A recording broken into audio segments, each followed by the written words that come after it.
By enlarging the image, researchers saw a symbol in the slave that rewrites part of history.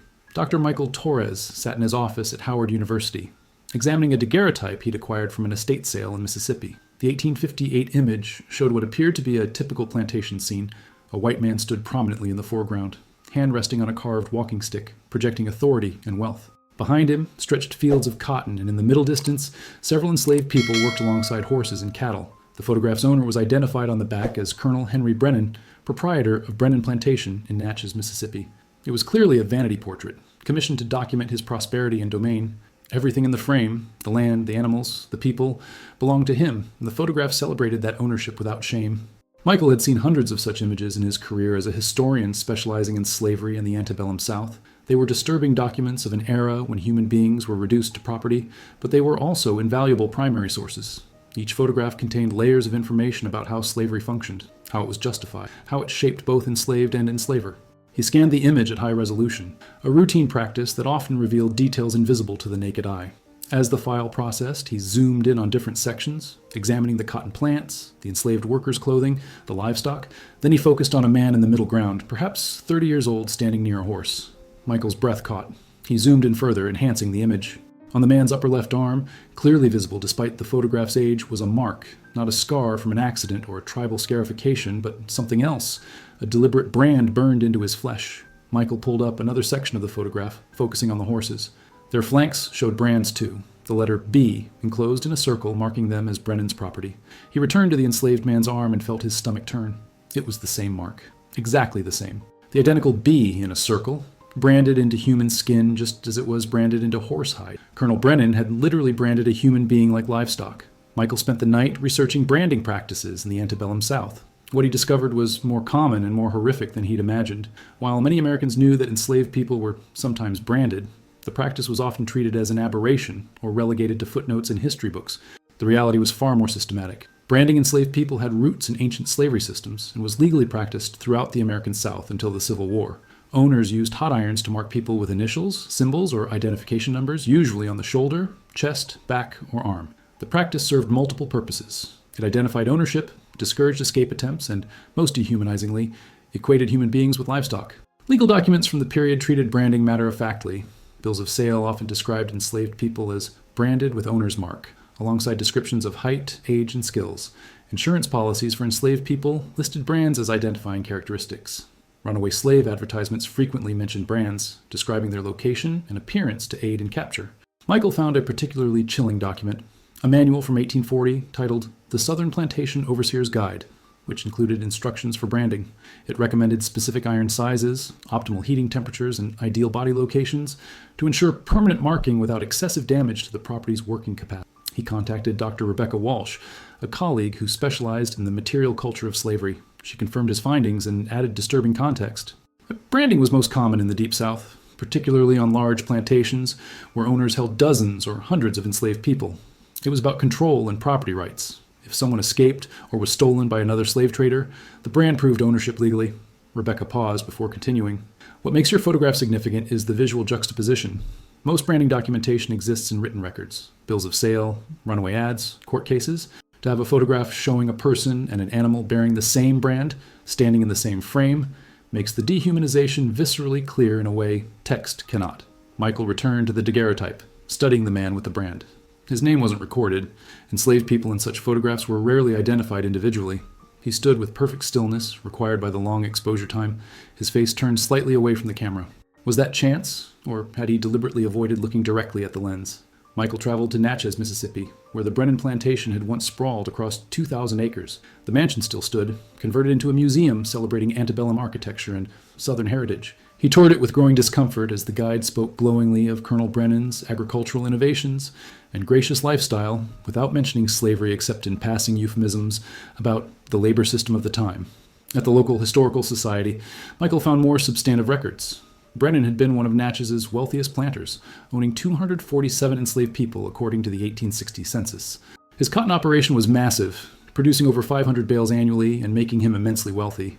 He was also politically connected, serving in the Mississippi state legislature and advocating aggressively for slavery's expansion. Plantation ledgers from the 1850s documented Brennan's business operations in meticulous detail. Entries recorded cotton yields, equipment purchases, and livestock transactions. They also recorded enslaved people with chilling precision.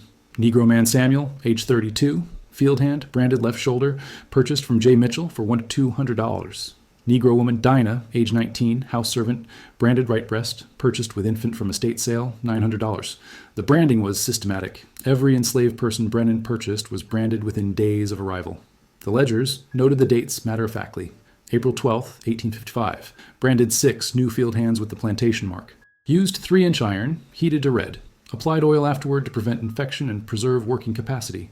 Michael felt sick reading the clinical language. Preserve working capacity, as if describing machinery maintenance rather than burning human flesh. He found bills for the branding irons themselves, custom made by a local blacksmith, ordered in multiple sizes for various applications. Among the papers, he discovered something unexpected, a letter from Brennan to his brother dated March 1858, just months before the photograph. Brennan wrote, "I have commissioned a photographer to create a portrait of the plantation, documenting our holdings and prosperity. It will show the full extent of our operations, the land, the cotton, the livestock, and the labor force. I intend to display it prominently in the parlor as testament to what we have built here." The photograph wasn't casual documentation. It was deliberate propaganda, a proud declaration of ownership and power. Michael became obsessed with identifying the branded man in the photograph. Among plantation records, he found inventory lists from 1858 describing each enslaved person by name, age, skills, and distinguishing marks. One entry stood out: Isaac, male, age 28, field hand, branded left arm with plantation mark, strong constitution, literate, concealed. That parenthetical notation, literate, concealed, was extraordinary. Literacy among enslaved people was illegal in Mississippi, punishable by severe whipping or worse. That Brennan knew Isaac could read and write but noted it as concealed suggested complex dynamics. Perhaps Isaac's literacy was useful to Brennan for record-keeping or communication, making it a secret worth keeping rather than punishing. Michael found more references to Isaac in overseer reports. He was described as intelligent but willful, requiring discipline to maintain obedience, and influencing other Negroes toward disobedience. In 1856, Isaac had received 50 lashes for insolence toward overseer. In 1857, he'd been placed in stocks for 3 days for work, slowdown, and stirring discontent. A particularly revealing document was a letter from Brennan's overseer to another plantation manager, dated January 1858. "We have a Negro named Isaac who is trouble. He's strong and skilled, which makes him valuable, but he has ideas above his station. He was born free in Virginia, or so he claims, but was sold south after being accused of forged papers. He remembers freedom and won't forget it. We keep him in line with the whip and the threat of sale to the sugar plantations in Louisiana, where life expectancy is short." Michael's hands trembled as he read. Isaac had been born free. He'd been illegally enslaved, likely through forged documents or falsified claims that he was a runaway. This was devastatingly common. Thousands of free black people in the North and Upper South were kidnapped or fraudulently enslaved and sold to Deep South plantations. Isaac remembered freedom. He could read and write. He resisted in whatever ways he could, and Brennan had literally burned his ownership into Isaac's flesh, marking him like livestock, trying to erase his humanity and his past. Michael stared at the photograph again, at Isaac standing beside the horse, both bearing the same brand. Isaac's face was turned slightly away, but Michael could now interpret that gesture differently. It wasn't chance, it was defiance, a small refusal to look at the camera, to participate willingly in Brennan's propaganda portrait. To understand the full context, Michael researched the broader system of branding enslaved people across the South. He consulted medical historians, examined archaeological evidence from plantation sites, and reviewed legal cases involving branded individuals. The picture that emerged was systematic dehumanization on a massive scale. Branding typically occurred soon after purchase, especially for people bought from slave traders or auction houses. The process was deliberately public, often performed in front of other enslaved people to instill fear and reinforce the owner's absolute power. Heated irons were pressed into flesh for several seconds, causing third-degree burns that would scar permanently. Medical accounts from the period described the physical trauma, severe pain, risk of infection, scarring that could restrict movement if placed near joints, and psychological trauma that lasted lifetime. Formerly enslaved people who gave testimony after the Civil War frequently mentioned brands as among the most degrading aspects of their enslavement, not just the physical pain, but the symbolic reduction to the status of livestock. Michael found testimony from the Works Progress Administration's slave narrative collection, recorded in the 1930s. A formerly enslaved man named Joseph recalled, "Master branded me when I was 14, right here on my shoulder. Used the same iron he used on the mules. I carry that mark to this day, 70 years later. Every time I see it, I remember being told I wasn't human, that I was property like a horse or a plow. That was the day something inside me died, but also the day I swore I'd be free someday. Archaeological excavations at plantation sites had uncovered branding irons in various sizes and designs. Some showed initials, others showed symbols, some showed numbers. Museums held collections of these artifacts, though they were often displayed without adequate context about their use on human beings. Legal records showed that brands were recognized in court as proof of ownership. If an enslaved person escaped and was captured, the brand could be used to identify the legal owner and return the property. Brands were described in insurance policies, as branded individuals were considered less likely to successfully escape, and thus represented lower financial risk. Michael discovered one particularly disturbing practice. Some slave traders branded people with temporary marks that would heal, allowing them to be rebranded by new owners. This practice treated human beings as blank canvases, to be marked and remarked as property changed hands. The Brennan photograph showed this system in stark visual terms. Isaac and the horse, side by side, identically marked, equally owned. Digging deeper into plantation records, Michael uncovered evidence of Isaac's ongoing resistance. Overseer reports from 1858 and 1859 documented a pattern of subtle defiance. Tools mysteriously broken, work performed slowly, other enslaved people becoming difficult after conversations with Isaac. In July 1858, just months after the photograph, an overseer wrote, "Isaac continues to cause trouble. He teaches letters to other Negroes in secret, which is illegal and dangerous. I discovered him with a child, scratching letters in the dirt. I had him whipped severely, but he shows no remorse. Recommend he be sold away before he corrupts the entire workforce." But Brennan didn't sell Isaac. Why? Michael found the answer in Brennan's financial records. Isaac was noted as skilled carpenter and blacksmith, valued at $1,800 premium field hand. Despite the trouble Isaac caused, his skills made him too valuable to sell. Brennan preferred to control him through violence and threats, rather than lose the economic benefit of his labor. Michael discovered something else remarkable, a hidden letter found decades later during renovation of the old plantation's slave quarters. Written in crude but legible script, it was dated September 1858 and addressed to whoever finds this. "My name is Isaac. I was born free in Richmond, Virginia in 1830. I was taken by slave catchers in 1852 when I was 22 years old. They said I was a runaway, but it was lies. They forged papers and sold me to traders. I was brought to Mississippi and sold to Colonel Henry Brennan. He burned his mark into my arm like I'm a mule, but I am a man. I can read and write. I remember my mother's face and my father's name. They think they own me, but they only own my body. My mind is free. If you read this and I am dead, know that I never stopped fighting. Know that I never forgot who I truly am." Michael sat in the archive, tears streaming down his face. Isaac's words reached across 166 years, a message in a bottle from a man determined not to be erased. He'd written his own history because he knew Brennan's records would reduce him to inventory, to a branded body worth $1,800. The letter had been discovered in 1932, hidden between floorboards in the quarters. By then, Isaac would have been long dead, but his words survived. Michael contacted photography historians to understand why Brennan commissioned such a detailed portrait. Daguerreotypes were expensive in 1858. Having one made was a significant investment, typically reserved for important occasions or wealthy individuals documenting their status. Dr. Ellen Morrison, a specialist in antebellum photography, explained the context. Plantation portraits served multiple purposes. They were status symbols displayed in parlors to impress visitors. They were also sometimes used in business contexts, sent to potential investors or buyers to demonstrate the scale and productivity of operations.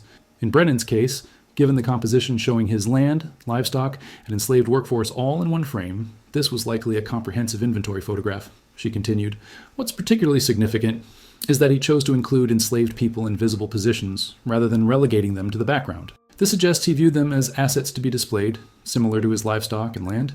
He wasn't ashamed of slavery. He was proud of the wealth it generated. The photograph was a declaration of power." Michael examined the image with this interpretation in mind.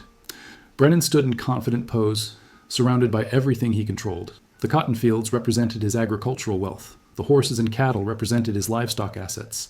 And the enslaved people, Isaac among them, represented his human property, marked with his brand to prove ownership.